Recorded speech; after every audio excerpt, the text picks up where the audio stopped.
Hello everyone, welcome back to my vlog channel. This is vlog number 6. Again, we are going to be discussing reading pop culture and the rhetorical act. However, we went over the rhetorical act last week. It is the same chapter today, chapter 4, so I'm not going to go into too detail about that, but basically it's about the rhetorical evidence. So we're not going to go into depth about that. If you missed last week's, go ahead and go back to the previous video, watch it. It's like the first half of the video or so, and then you can come back to this one. But yeah, so this video will be a little bit shorter than the rest just because it's the same week's reading and I don't want to double it or say the same thing twice. So we're going to jump into reading pop culture. So again, this is going to be about kind of on the television based, just like the other topic from last week. But the first reading pop culture essay, it's called Story or Spectacle? Why Television is Better Than the Movies by David Charpentier. I personally think he used great evidence to express his thoughts onto why television is better than cinema. Just because he goes into detail about how television is better because they can offer more to the audience.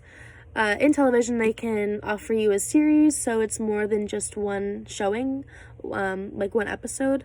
And it's harder for the cinema to capture the audience's attention because once they go see the show for 2 hours or 3 hours or whatever it is, the focus is gone after the movie is ended. But with television and a series, they are most likely to, they're going to come back and want to watch it, and they're more intrigued, and they're talking about the cliffhangers with their friends, blah, blah, blah, and they're getting all these people, around into watching the series. Yeah, just like I said, whereas television, they have series with, depending on how much time someone spends to watch the whole thing, it could take days, maybe weeks to finish. So instead of the 2-hour film, it's like a 2-week period of people watching the same series. The idea of viewed television is changing, and television is the reason why. He also has great evidence to support this by listing the ways series offer more. For example, he says how the characters have an opportunity for their own storylines. Series have the ability to let elements unfold slowly, like a well-structured novel. So this means that, like in a film, there's always the main protagonist and then the antagonist, and the story is mainly focused on 1 or 2 characters. However, in a series, there could be, 5 characters with different storylines, and you can follow those characters. So that's where it contrasts for that. He even goes into depth about how movies kind of rush into a conclusion when they're running out of time, and like many mainstream movies, a lot of them are predictable, whereas in a series there could be twists and turns. There's a climax in one episode, and then it concludes again, but then there could be like a long storyline, so that makes it more entertaining to watch. And so that's for that one. So it's basically just talking about how, television can offer more to the audience, more to the viewer, whereas cinema, it's very the same thing for a lot of movies. It's, the beginning where you meet the character, and then it's the middle with the problems that they have, and then it goes into, they're solving the problem, and then it ends, and that's basically it. Okay, the next essay is by Flanagan.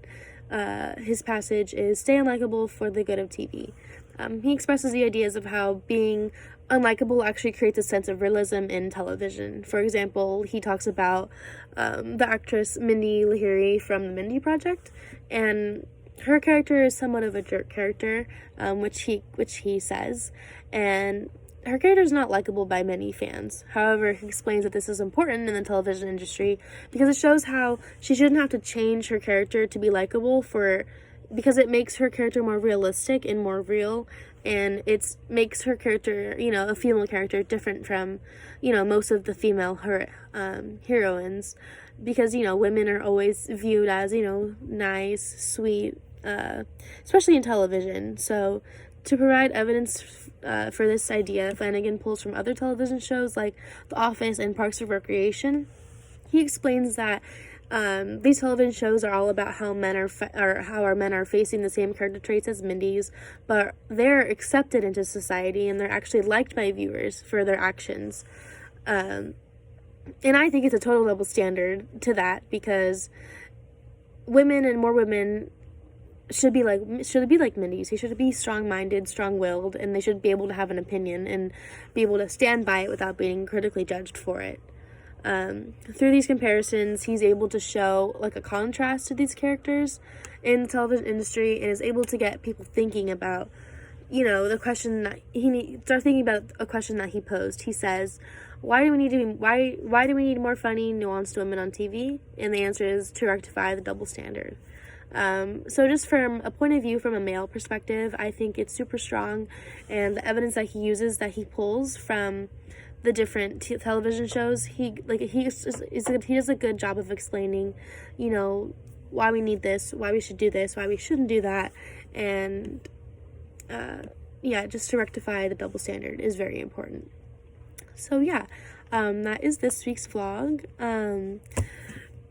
So reading pop culture and the rhetorical act, and then next week we will be doing more of this with another chapter of rhetorical act, as well as more essays from reading pop culture.